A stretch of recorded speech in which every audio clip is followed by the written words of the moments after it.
كلام خبره شتغ زي ساقو منطقه عسكريه مغلقه. حكيت بالعربي بالعبراني وبالانجليزي. يلا شوف يا افغانات بلتي خوكيت، مظاهره غير قانونيه، منطقه عسكريه مغلقه. بطلب من كل مصورين وكيف على الدوار يصور كيف بدا كيف بدا. بس حس حول الحجار شوي. دير بالك على راسك على راسك بس احسن ما تقول لك هواي. بيجوا لك رجال دير بالك.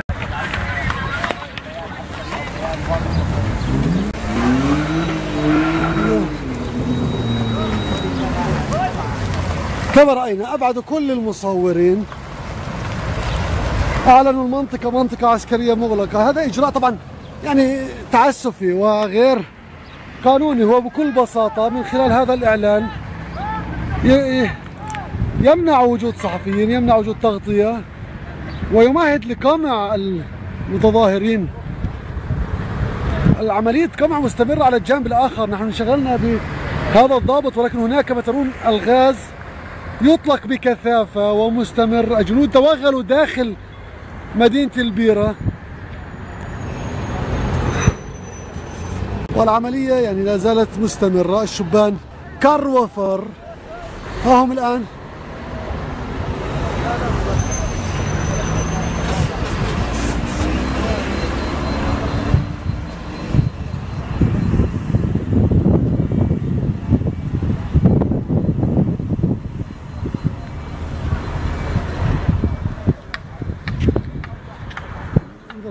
لاحظوا كمية الغاز التي أطلقت الآن.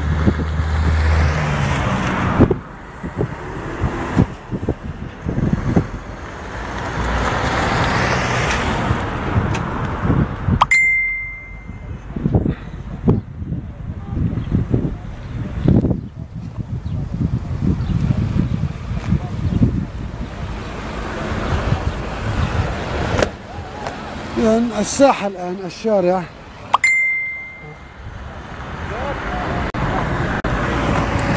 تم إخلاؤه من المصورين والصحفيين.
يبدو أن الإسعاف سيخلي الزميلة الصحفية التي أصيبت قبل قليل.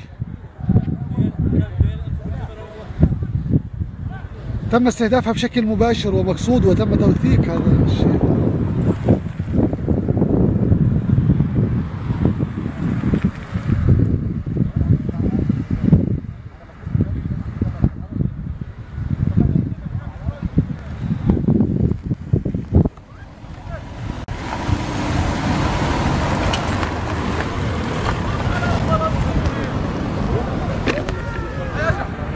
أمبولانس جاءت سيارة الإسعاف.